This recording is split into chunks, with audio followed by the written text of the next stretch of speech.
Good evening, good afternoon, good morning to all my friends of the place. I am Teresa. I am your host. This is Wounds to Wisdom. Oh, Karen Suki, of course you. Thank you for being here. Lori, thank you. Oh my gosh. Um, I did not bring cake because I got on the scale, Karen, but I did bring a drink to celebrate today. And since we're talking about heart health and all that kind of stuff, I thought perhaps it would be inappropriate for me.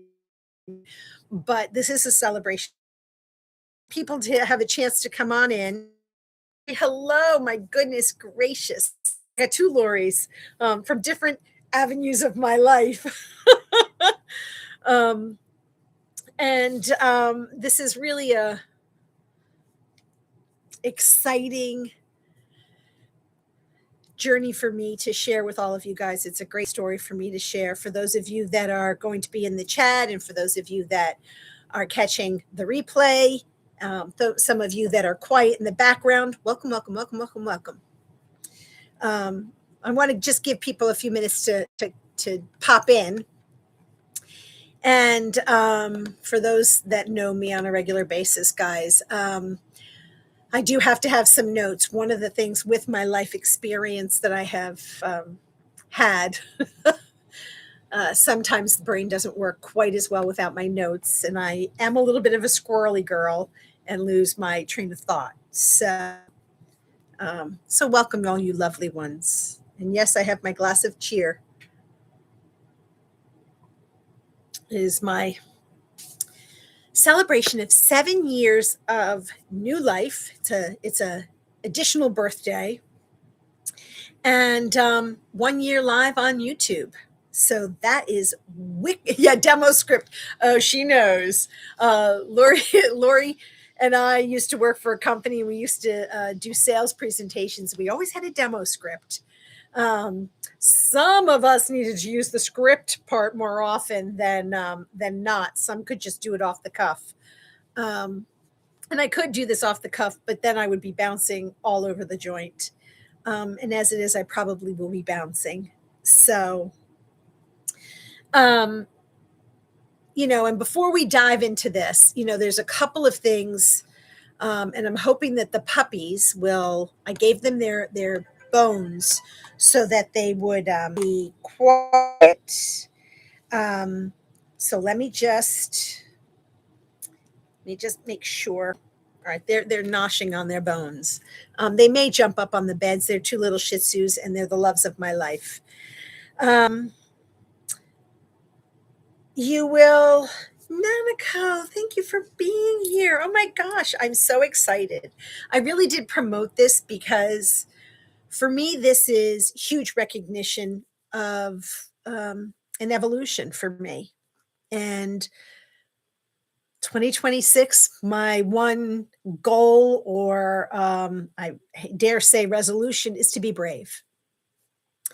Be brave, even though I'm scared, be brave. And we'll go through that as we go through all of this. But a couple of housekeeping items. First, please know I'm not a medical professional, nor do I play one on YouTube.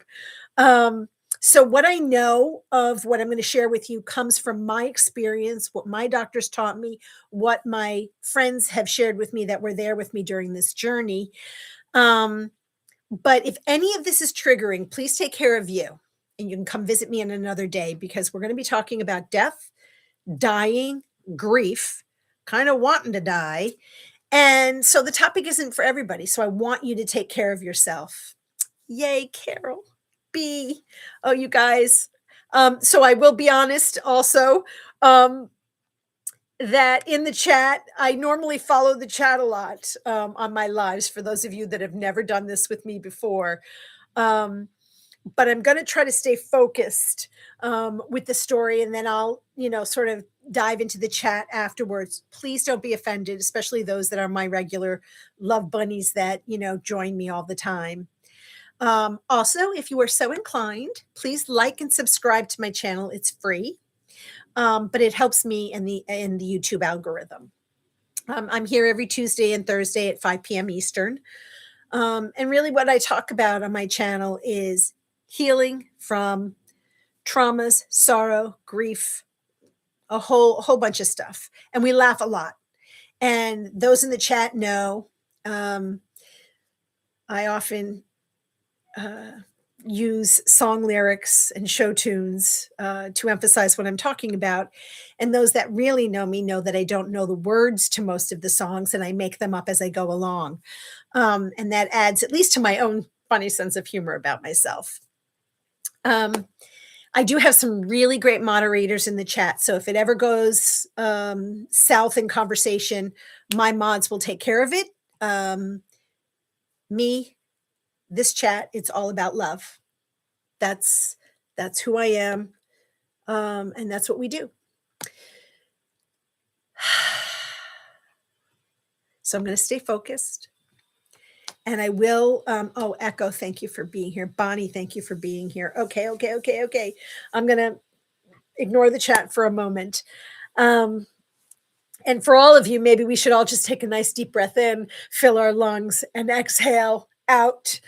So some of you know or are aware of my journey and my health journey and my NDE, you know, the near-death experience that I had. And some of you are new to the story. So I'm going to share a little bit more details than I might have in the past. And I have talked about this previously, but this 7 years is a big deal for me because honestly, I didn't think I'd make it a year, let alone 7 years. And this story has helped me be brave enough to create this channel, this experience that I had. We all have wounds, but the wisdom doesn't always arrive until we are well seasoned. And hello, I am well seasoned. So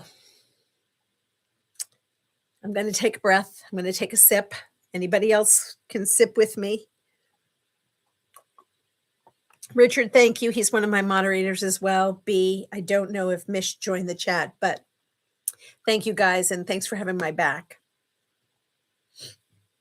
All right. Now I've thought about, you know, how I want to talk about this because there is a beginning, grief and love. And then there's the medical holy crap moment that I went through. I coined that phrase if you'd like to know, holy crap medical. And you know, this experience, what I want to share with you, it changed my life in a way that I couldn't have predicted. And it's a story not just about our bodies and our hearts, but it's also a story for me of shock, of surrender, of survival, of grief, and of love. And the way in a single moment, it can rearrange your entire understanding of who you are and who's got your back. Now, please know, I know many of you have had some changeable moments in your lives. I am not unique. But for today, this is my story. And it begins on January 27th, 2019. And it begins before that, but stay tuned and follow me. Whew. After many years of experiencing debilitating sorrow and grief, I was finally coming out of it. And this is important for this story of mine, because this experience shocked me. That Sunday, January 27th, I had spent the rainy, gloomy day at an incredibly wonderful crystal meditation with a great teacher. And I was feeling high off of that sort of meditative connection. And I had this uncanny energy that day. But at around 11:15, and I remember because I was playing my computer game, I had my little iPad and I was doing this, and I had just let the cat out to go to the bathroom, my little sweet pea. And the TV was on for company, as always, probably on QVC, but I don't recall. I got slammed in the chest by a knife, cutting a square into my chest, my throat. I was incredulous because I had already had my first heart attack in January 3rd of 2006. So I'm like, I cannot be having another freaking heart attack.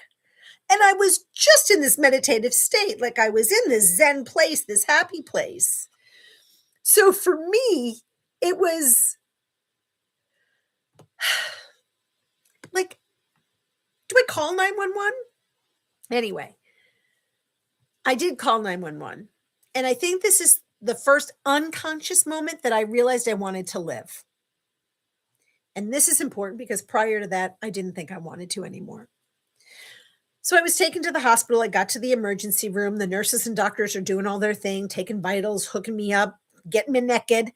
Um, and I said to the nurse, "Can we call my family and let them know I'm here?"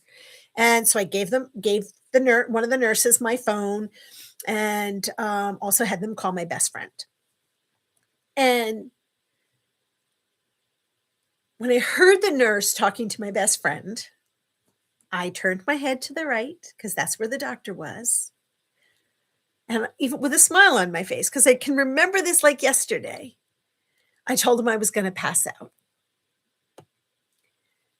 That's when I heard people calling my name. And that's all I heard at that moment. Now, here's what I know I experienced SCAD, and I'm going to go into details about it, but it is spontaneous coronary artery dissection. It's a spontaneous tear in one of the coronary arteries.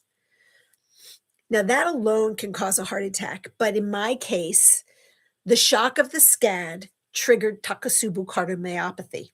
Say that 3 times fast.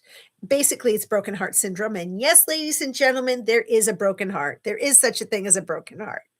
And if anybody was going to have one, it was going to be me, just so you know. My heart essentially shut down from both the physical damage and the stress response. And I went into cardiac arrest and was without a heartbeat for 14 minutes. Clearly, I didn't know it was 14 minutes till they told me.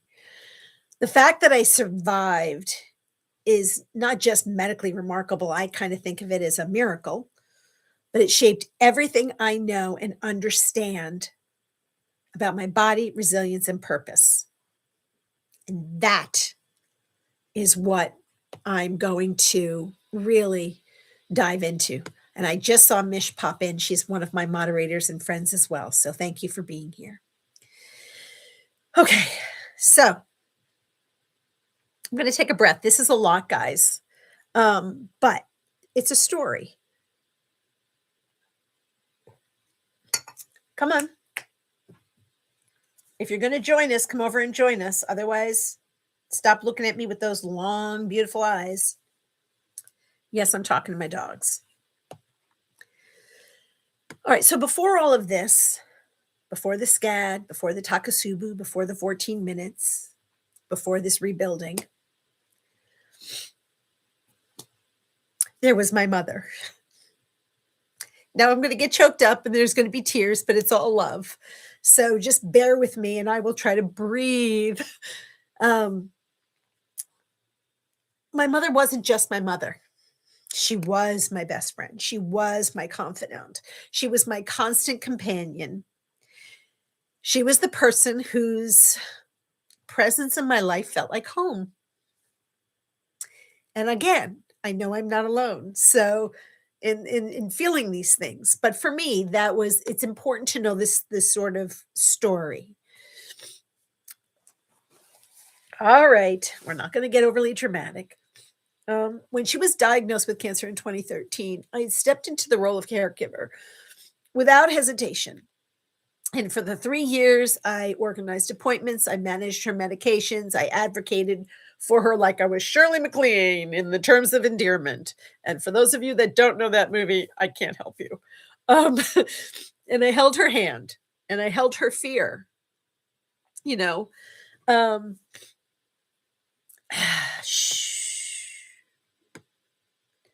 was the one who stayed strong. I was the one who handled everything. I was the one who made sure she never felt alone in this process. And I would do it all again.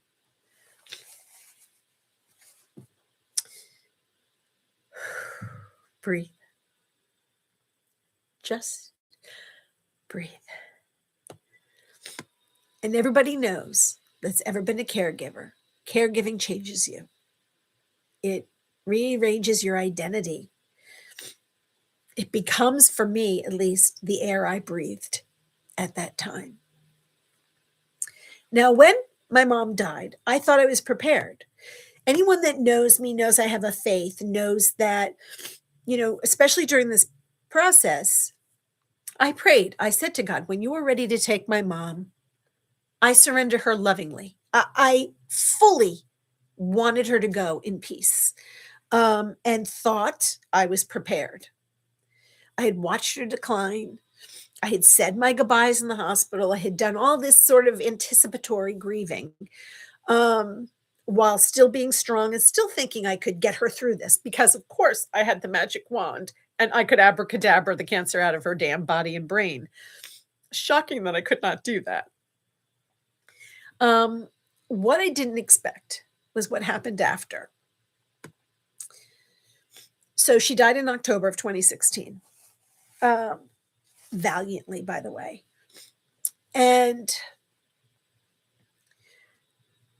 But I stayed in caregiver mode. I was still hypervigilant. I took care of all the paperwork, handled Medicare and all the bills, and I still had the baby monitor in my bedroom and one in hers because if she needed me during the night, I never really slept for those 3 years. And anyone that's a mother, I'm not that, but or a caregiver knows what it feels like to be on alert, high alert. You're listening at all times. And if I had to check on her and I heard her in distress, I would go to her. But there was silence. And I prepared and organized, like the control freak I am, her celebration of life. And it was wonderful. And she was well loved. And I was in my zone. So I hadn't been falling apart. I still was in control. And during this time, so the year prior, I had at the moment we found out, and I think it was October 2015, her lung cancer had metastasized to her brain. And on that day, I also got a job. Now, all this caregiving, my brothers were also there. So I don't want to discount their involvement. But this is sort of my story, right? So, um, despite being a healthcare company, and knowing my mother was dying, they put me on job performance probation. I was only working 50 hours and that wasn't sufficient. And there was a whole bunch of other gobbledygook and I wasn't traveling. Shocking. And so the end result is in the brand new year, 2017, they let me go. So in the span of this season, I lost two important roles that defined me at the time, right? The daughter, the caregiver, and the woman in charge of her career and her life. And suddenly I had nothing to anchor myself to anymore. No one to take care of, no one to be important to. Now, I know there's a lot of people in here that are going to say, well, you were important to you. No, I wasn't. Not at that time. There was no structure. There was no purpose. Dare I say, there was no potential for me at that time. Just silence.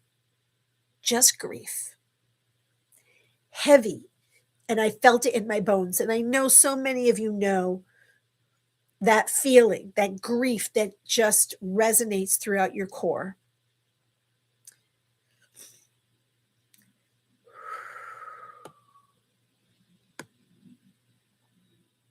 Let's take a drink, shall we?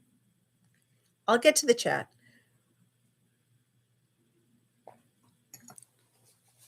Oh my goodness. What I didn't realize at that time is that I was unraveling. I decided to take a sabbatical, and I'm not sure if that was the right or wrong thing to do, but I did it. Didn't want to work. I sort of wanted to regroup and figure out who was I, what did I want to do, and the sorrow and the grief and the depression was so debilitating. Literally, The sorrow was constant. I could not breathe. The grief was like this heavy weight that I was carrying alone. And I didn't really want to burden anybody with it. And I do want to interject that I had one or two people that were my ride and die during this time period. So I don't want anyone to think that I didn't, oh, poor, pitiful Teresa, she didn't have any friends. I had some really great folks in my life that were there for me, but it's an isolation that I don't think, unless you've been through grief, you can't anticipate. And I could be wrong. But I also believed I had to handle it myself.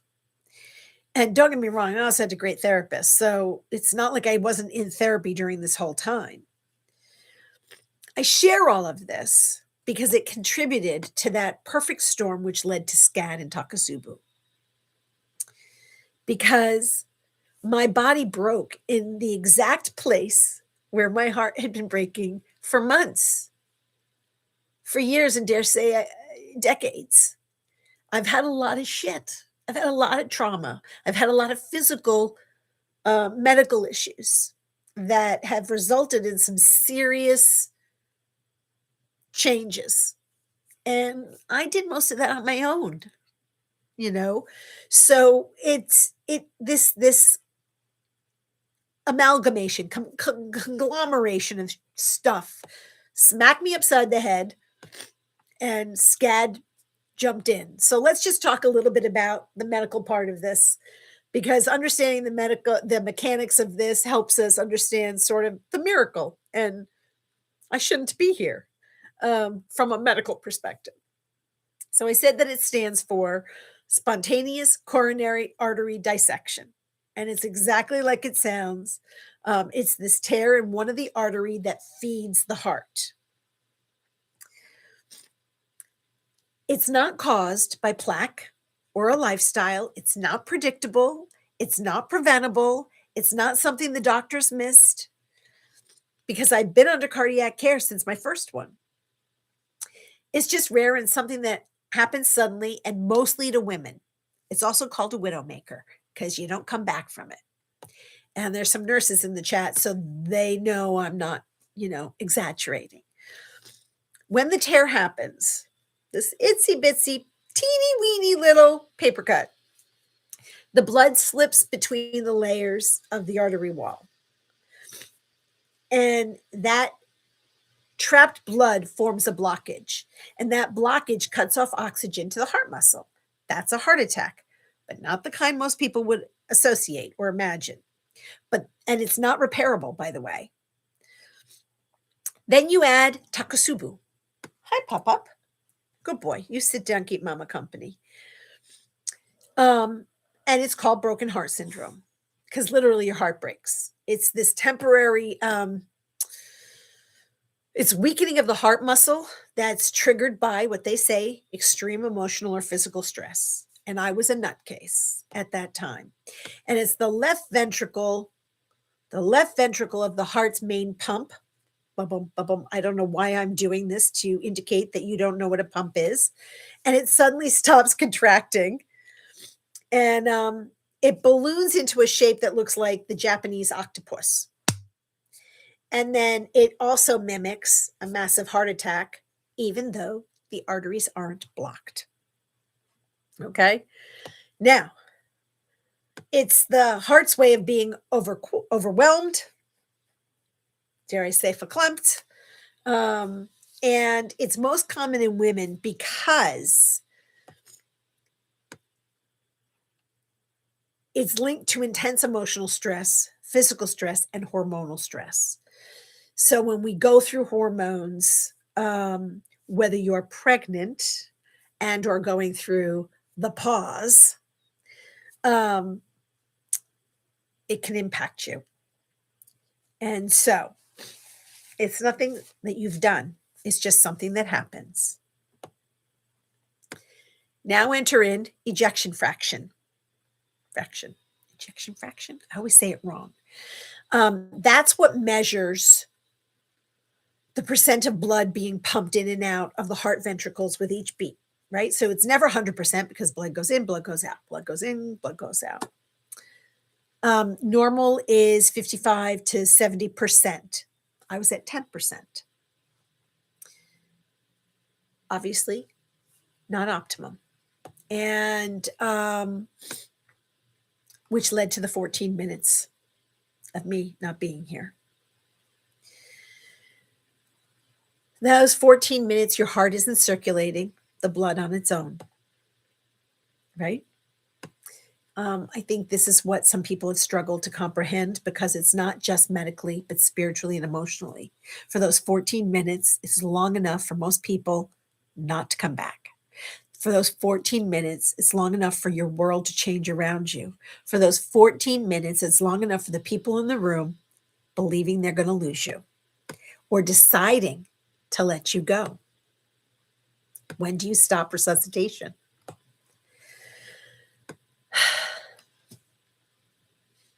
So in my case, the SCAD was the first domino, right? Torn artery.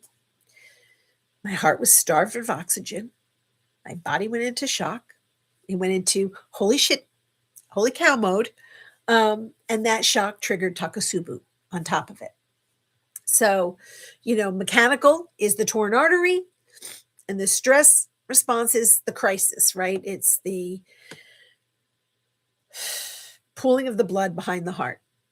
So I got hit in two places, and everything stopped, and my heart went into arrest. I was intubated, clearly. I didn't know that, but somehow through the medical skill, I think divine timing and medical timing and something deeper, I came back. Now,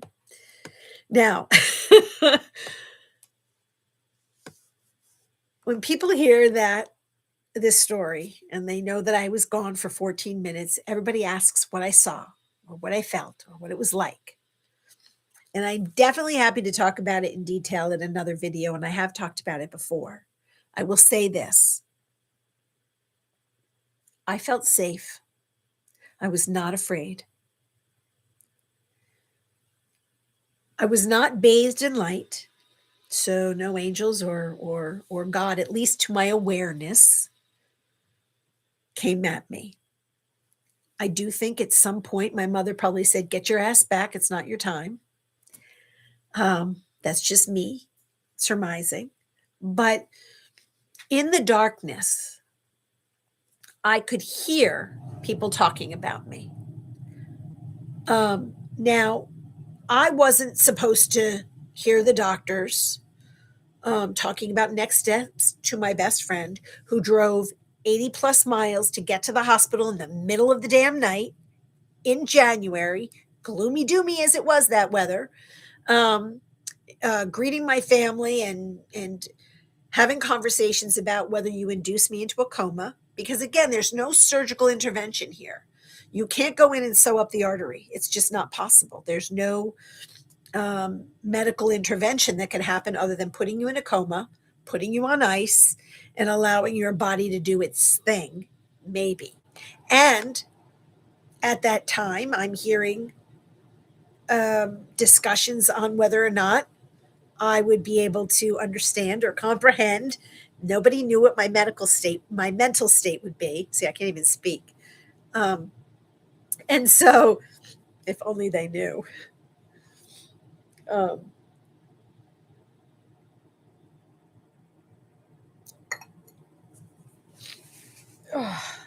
Guys, I will get to the comments, I promise. I think, there's a subtle awareness. I think if I can offer comfort to anyone that knows that someone is transitioning from life to the next journey, whether you call that death or, heavenly blessing, whatever you want to call it,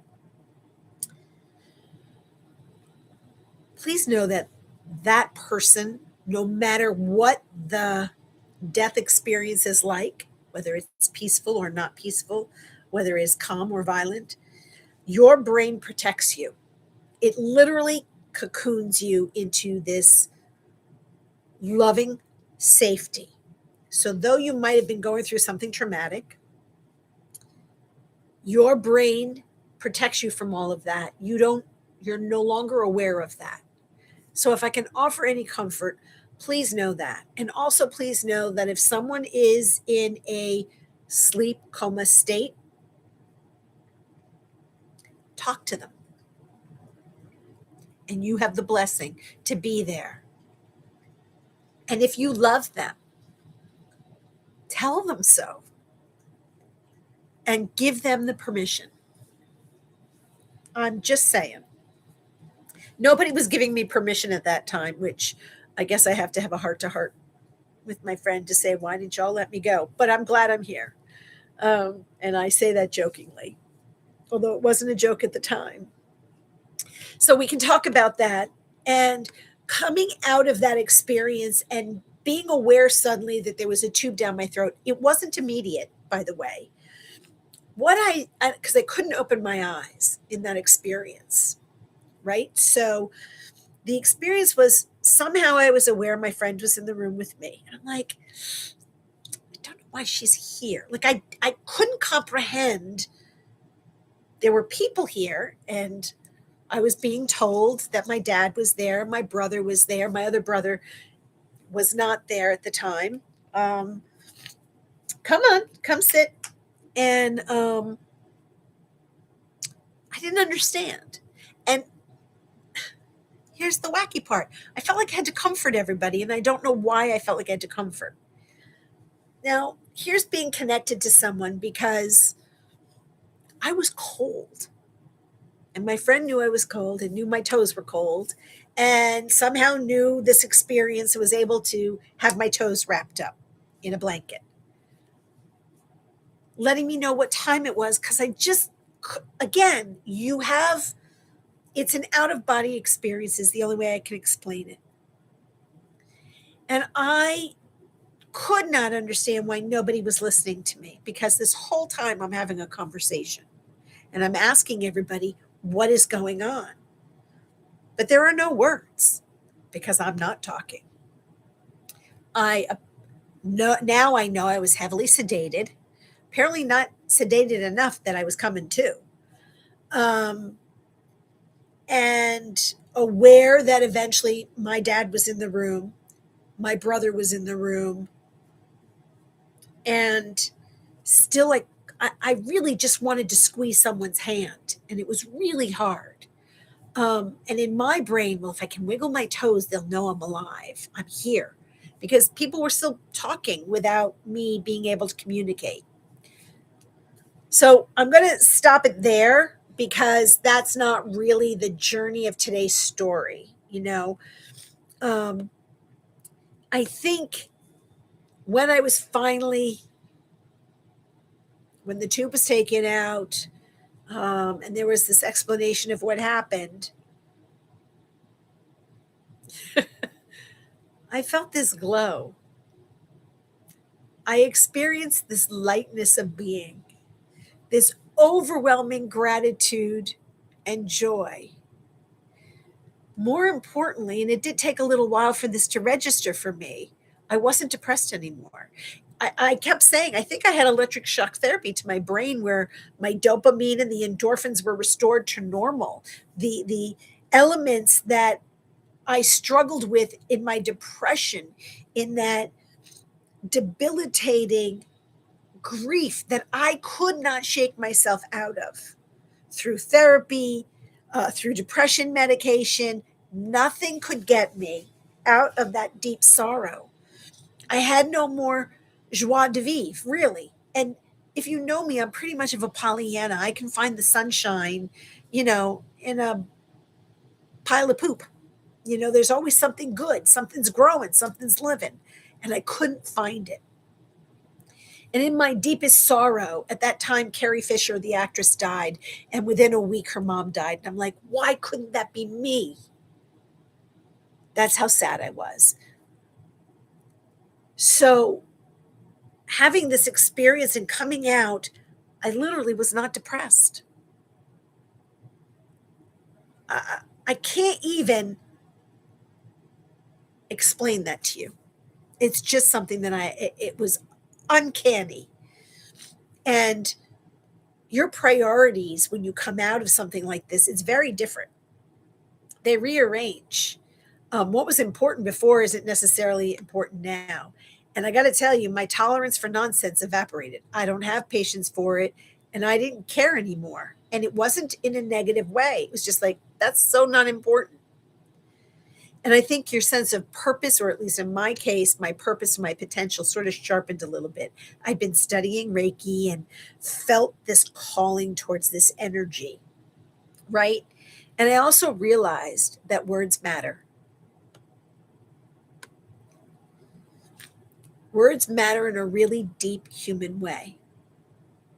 And I realized that every conversation's an opportunity to open something, to soften, to heal either myself or someone else.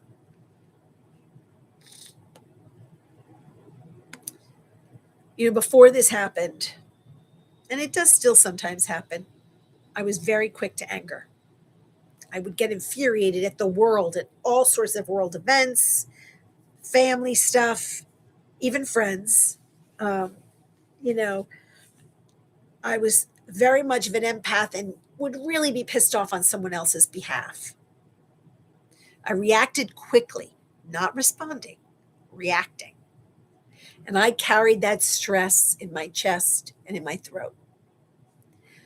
Um, and afterwards, I think what sort of came to me was I became someone who listens differently. I try to speak with intention.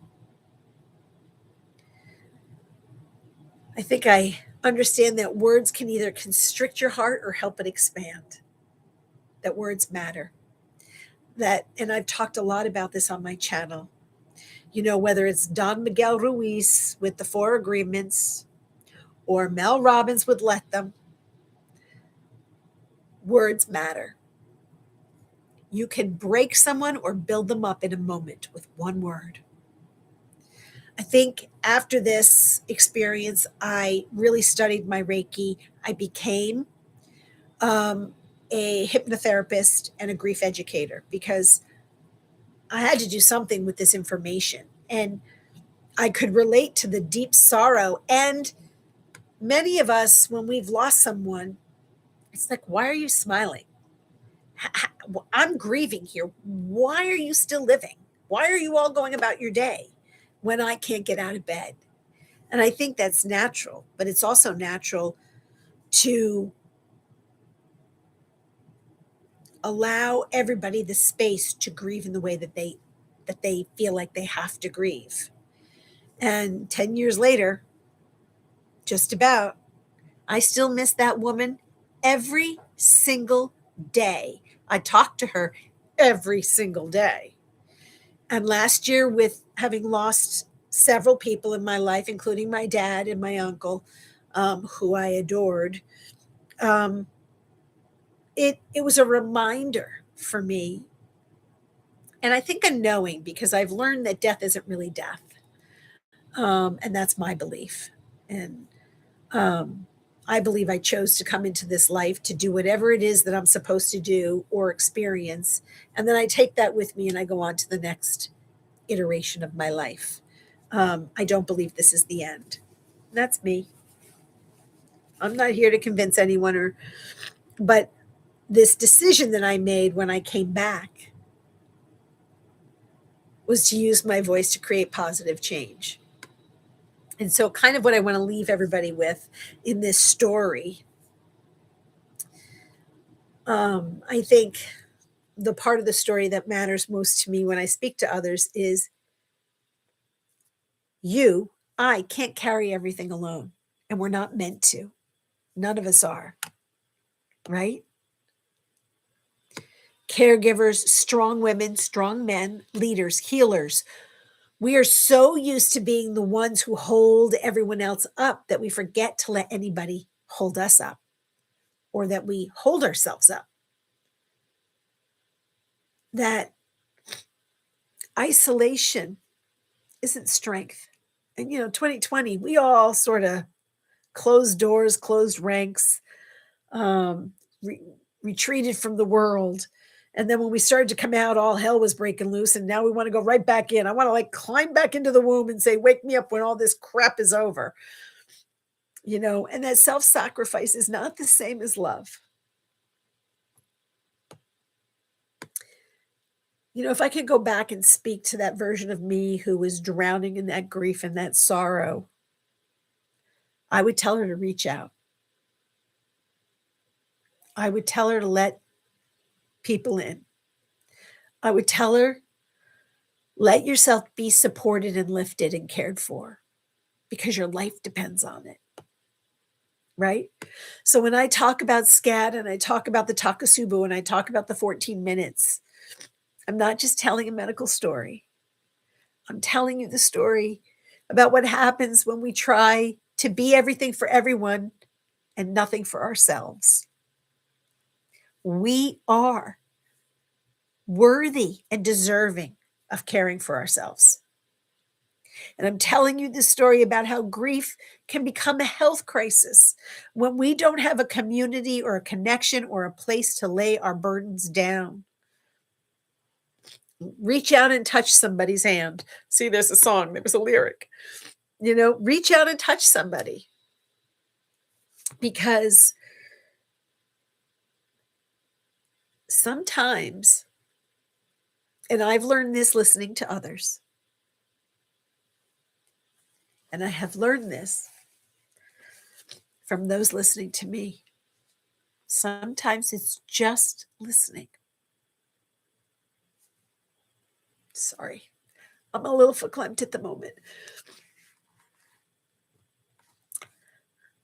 This channel allows me to use my voice intentionally with compassion to remind others that they don't have to walk through the hardest moments in life alone. You can choose to. I'm not going to force you to talk to me, and you don't have to talk to me. Find someone. Find your person. Find your ride or die. Find the person that will drive in the middle of the night to get to you.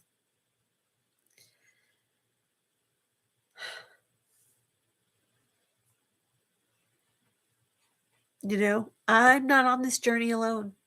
There's some amazing teachers that I have met in the last couple of years that helped me to see the path that I am on, that I have, the purpose that I have. Hold please while I cheers to myself.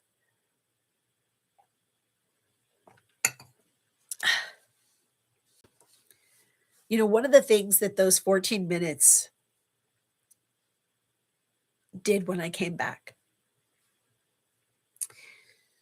it taught me that we're not meant to survive our hardest moments alone. We just aren't.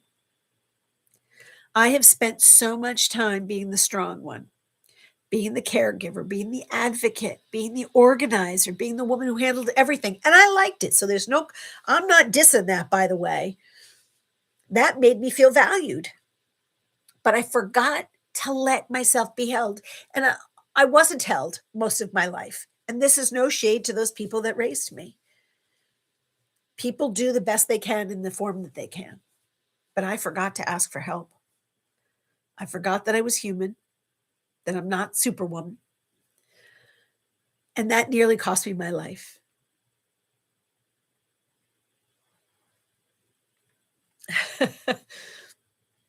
So I live differently, and I speak differently, and I try to show up differently. I'm not perfect. I got a lot of learning left to do. And I realized that if I'm going to stay alive, because honestly, this is not healed. Yes, my ejection fraction is close to normal. Not quite, but close. And this is not healed by any stretch of the imagination. It's one of the reasons I can't work anymore. The stress will be, just tear that little paper cut out wider. But if I'm going to stay alive, I have to reclaim my voice. And not the voice that manages and fixes, but the voice that tells the truth. The voice that says, I'm hurting. I need support. I can't carry this alone. I matter. And that's what I'm here to do for you. You matter. You matter to me. And once I found that voice, I knew that I had to use more of it. That's one of the reasons I created this channel. Building community. I talk about it all the time, ad nauseum. Ask some of my friends in the chat. And, we need connection. It's not optional, people. It's life-saving. I speak to you, the caregivers who are burning out quietly, to the daughters and the sons who are grieving in silence, to the strong women and men who don't know how to fall apart safely because we're entitled to live, to experience, to grieve, to hold space. That's really what I'm here for. It's not a weakness to ask for help. I speak because I want you to hear what I wish someone had said to me. You don't have to do this alone. You're allowed to lean on me, lean on someone. You're allowed to rest. If there's one real message, and then I'm going to sum this up and check out the comments. Let people in before the weight becomes unbearable, before your heart, literally, your physical heart depends on connection. We're wired for community. We are wired. We are sustained by support. We are strengthened by being seen. My SCAD, my Takasubu, my 14 minutes, they were a wake-up call. They were a miracle. It was a reminder that even the strongest among us can collapse when we just can't carry everything alone. It's also an invitation to live with intention and more softly and with more honesty and more connection. I want to use my words to create this positive change and open conversation. I want to remind people that vulnerability is not a flaw. Just ask Brene Brown, my other guru. It's a lifeline, being vulnerable. I survived for a reason, and I'm still trying to figure it out. But part of that reason is to speak and to teach, to guide and to help others stay connected to themselves and to each other and to people that they love. Because none of us, I can't say this enough, are meant to walk through the hardest parts of life alone. Truly, I want to thank you all for witnessing this journey with me, toasting to 7 years of rebirth, renewal, regeneration, and a year on YouTube. I do want to check in with the comments and see who's here. And so please bear with me for a few minutes. And again, if you have not liked or subscribed, please do so. It really does help the algorithm. And so to share with you, those in New England, I had over 2 feet of snow and was supposed to get my hair cut today, not colored because I'm going gray, people. I'm letting it all out. But I didn't get all gussied up. All right, so we must put on the magnifying glass so that I can see who's here. So I did say hi to Karen, and yes, she is first love of the day. Cramel, of course. Lori, thank you for being here. And again, the other Lori. I'm so glad you guys made it. I was buffering, Karen. I'm so sorry. I hope you guys got to hear me. Nanako. Nanako's a teacher, folks. And there's going to be a time really soon where we're going to talk about some of the things that she offers that is life-changing, by the way. So today isn't the day, but it's coming. B, thank you for being here. Carol. Yeah, I said hi to Carol. Yes, thank you for celebrating me. We will probably not be real chatty either. We will be listening. Thank you, Karen. Um, yes, I said hi to Echo and to Bonnie. I'm just going through anybody. I don't want to miss anybody, so just give me a second. Richard, Fiona. Oh, Fiona made it. So Fiona's on the other side of the dang world. I think it's like 6 a.m. where she is. So she's in Australia, I think it is. So God bless you, Fiona. And I hope you jumped off and went to sleep. She tries so hard to follow some of us, and our timings just don't mesh um, at the same time, literally time zones. And Cremel's not local either. B's not local either. Um, no worries, Mish. I'm so glad you made it. Josh made it. Hello, Josh. Um, let's see.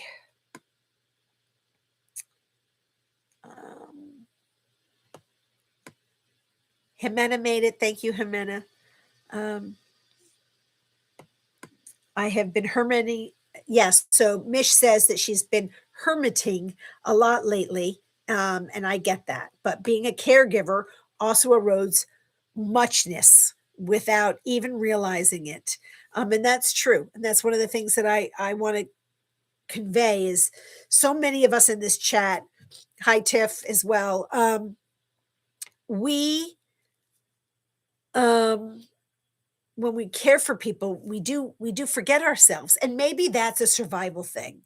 We have to be on, we have to take care of somebody. We are their lifeline, and I get that. But somewhere along the line we have to find that time for ourselves. So that's all I would say. um uh yeah, so I'm not the only one speaking today that has lost some people.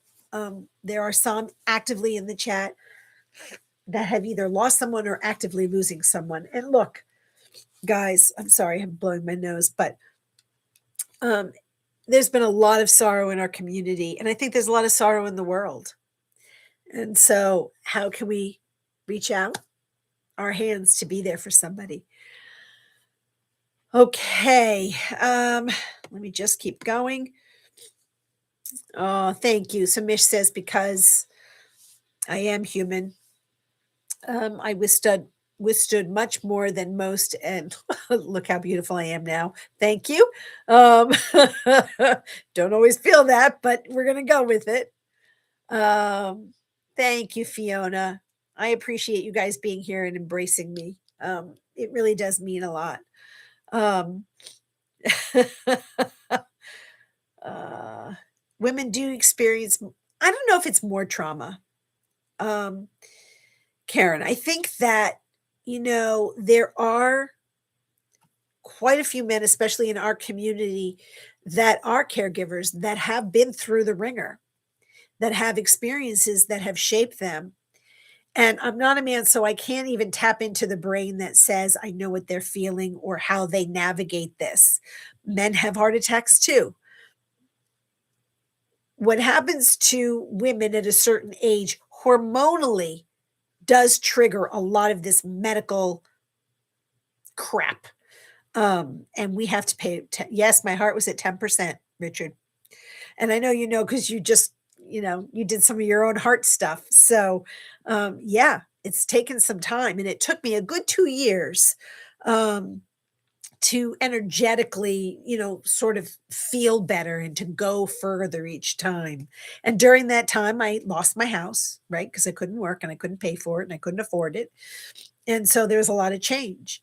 I'm in this lovely apartment.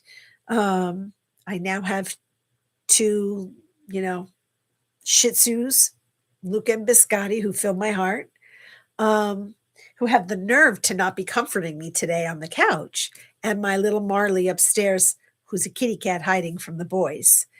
Um, thank you, Carmel. Back at you. Thank you, Josh. You guys, are so fabulous in the chat. Uh, I did find my purpose here, I think. And that makes me happy. B says, have any of your senses, likes or dislikes changed since your SCAD recovery? Yes. So a couple of things have happened. And so I'm slower. I used to read like 2 books a week. And it takes me a month to read a book, unless it's one of those cheap, tawdry, romance novels. I could probably get through that fairly quickly. Um, when I'm studying, I have to read and reread. It takes it a little bit longer to process. Um, I think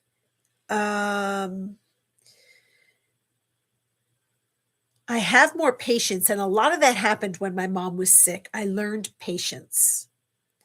I also learned what true love is, because it doesn't have to be just intimate love. It is true love of another human being and what it means to give of yourself and to have them give to you. But patience was one of them, because I used to think I was patient, but I was not. I also used to think I was very smart and worldly and knew everything, because I felt things so deeply and thought intuitively I had all the answers. Um, Rang that bell a couple of times. And now I think one of the keys for me is listening, right? And so that's that part. And then what was the other thing? Likes or dislikes? Um, I don't know if this is a result of that, but I don't like meats as much as I used to. And I'm a butcher's daughter and I grew up on it. I have a craving for more things that I didn't before. Is that a result of the heart attack? I don't know. I don't know. I do know that one of the things for me is I'm not sacrificing my happiness because it will make someone else happy. I don't go places just to go. I don't do things just because anymore. I articulate more what I need, and it may or may not gel with somebody else, and that's okay. Look, you guys, I've been on this life journey my whole life all by myself without a partner. Um, that's by choice. Um, we've already had these discussions on my channel that I've had some not so nice experiences. The heart event only solidified for me that it's not the end all be all for me to find my life mate. He may be there, he may not. But if he's not, I'm okay with that. And at this age, I'm kind of settled in my ways. And so it would take an awfully special somebody to encourage me to step out of my own safe harbor. Okay, let's go through this so I can get you guys out of there. Right, isolation is not strength. After 30 years, I still struggle with grief of losing my mom. It took that long to realize my anger, yes, and that you carried. Grief is ever-changing process, just as yes, it is. It's 100%.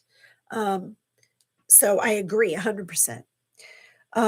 Richard says, with that decision to come down here is the group of spirits that we are closely associated with, some of whom come down with us to be here together for when we need it. Absolutely. How blessed are we to have been led towards the paths that have brought us to each other?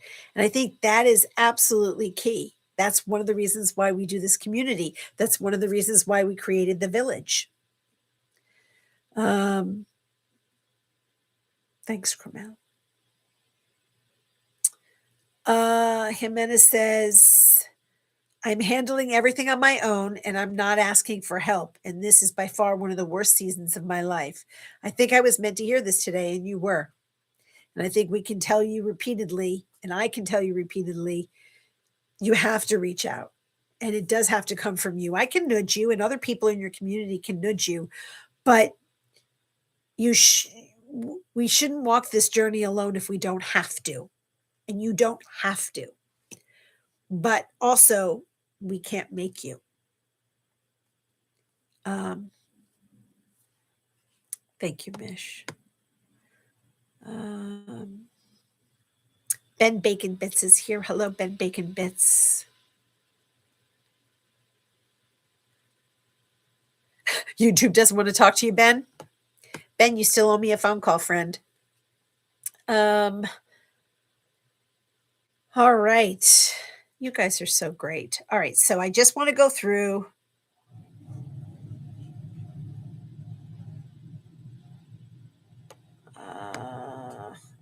Okay. So great. Guys, we're at the hour mark. So for those of you unaware, I am here Tuesdays and Thursdays. I wanted to celebrate me today. Um, early morning hours of the next day, the 28th, is really when I was resuscitated and brought back. Um, but this is my journey of gratitude. I am very grateful. And one of the things that I've learned about prayer recently is that we put it out into the world as if it's already happened. That we are grateful for, even if it hasn't come, that my cup of love has been filled by all of you. And I think that, um, we can journey together. And that is my goal. That's why I created Wounds to Wisdom. I'm still on the journey of wisdom. I don't have all the answers. That's what I learned through my experience. I don't have the wisdom that I thought I had. As I become the elder within my circle, um, I hope I am wise. I hope I have learned lessons that I can impart some wisdom. But most of the wisdom is really allowing the other to find the answers within, because we all have the divine within. We all have the answers and the healing within. I'm just sort of a guide, if you will, because I don't have all the answers. And that's something I learned. Shocking. And that I don't always have to be the bossy boss. Being the bossy boss made me feel valued and important. I don't need that anymore. I'm already valued. I'm already important to me. And I needed it from external sources in order to feel valued. And I think that's one of the things that I'd love to communicate, is that you don't need to be showered externally to have value. You are valued. You are value. You are worthy. And I think that's the repetition that we need to do for ourselves. And I think honoring that is important. So, whatever your personal journey is, just know you are love and that you are loved. So, for all of you that have been here today with me, for all of you catching the replay, thank you. Don't forget to thumbs up. Don't forget to subscribe. It's free. Um, this has meant a lot to me. All of you being here has meant a lot to me. Um, I'll talk more if you're interested afterwards. Drop in the comments afterwards if you're interested in the NDE experience and what I sort of went through. I'm happy to share. And then we can talk about what that really means, and maybe just hypothesize. I mean, I believe there's something else out there, and there are others that believe when you're gone, you're gone, and that's okay. Um, but I send you all so much love, so much light, so much healing, so much compassion, so much joy, so much laughter, sprinkled with a whole bunch of giggles. Thank you for being part of the journey with me today. Thank you for being here. Thank you, thank you, thank you. I mwah, love you all so very much. Thank you for being part of this journey with me. Until next time, bye.